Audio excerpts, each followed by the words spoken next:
আসসালামু আলাইকুম। আমি ওমর ফারুক। আজকে একটা খুব গতকাল থেকে সোশ্যাল মিডিয়াতে বেশ আলোচিত একটা বিষয়, বিশেষ করে ডক্টর সুষমা রেজা এবং ডক্টর কুশলের বিচ্ছেদ বিষয়ে খুব আলোচনা, সমালোচনা, নেতিবাচক, ইতিবাচক অনেক কথা হচ্ছে।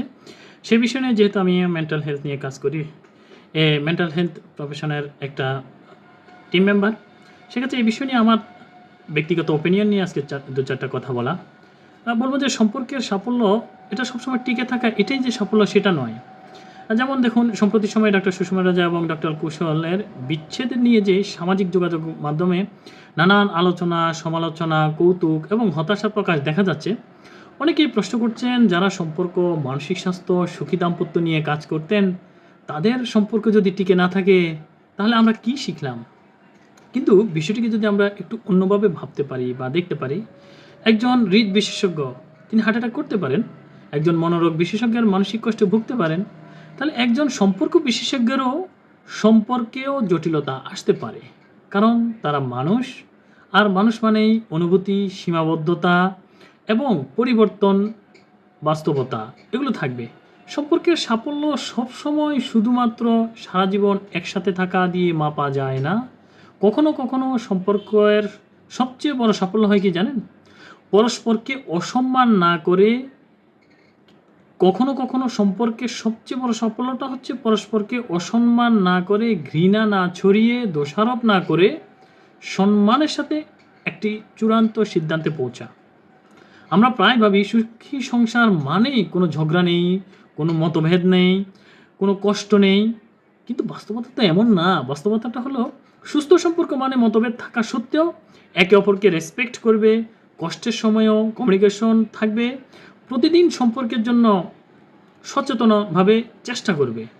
একটি বাগান যেমন প্রতিদিন পরিচর্যা চায়, একটি সম্পর্ক ঠিক তেমনই প্রতিদিন সময়, মনোযোগ, শ্রদ্ধা এবং ভালোবাসা চায়। এটা মনে রাখবেন।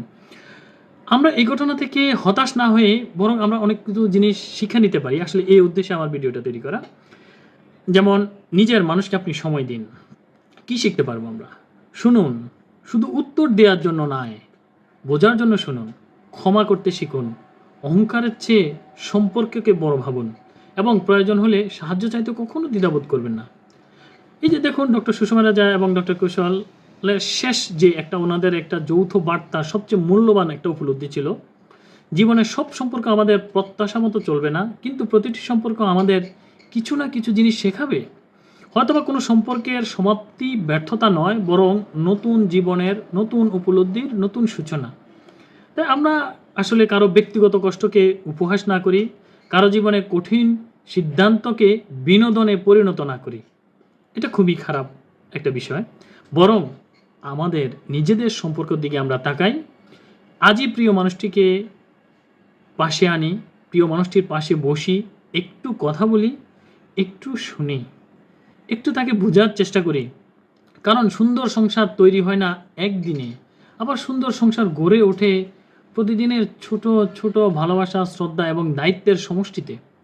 তাহলে আমরা অন্যের সংসার কেন ভেঙে গেল উপহাস করা থেকে বিরত থেকে আমাদের সম্পর্কের মধ্যে, আমাদের সম্পর্কগুলোকে টিকিয়ে রাখতে আমাদের দায়িত্ববান হওয়াটা অনেক বেশি জরুরি।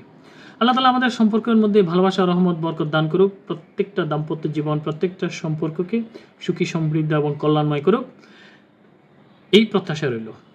আপনাদের মনের যত্নে সবসময় মডেল মানসিক হাসপাতাল আপনার পাশে আছে।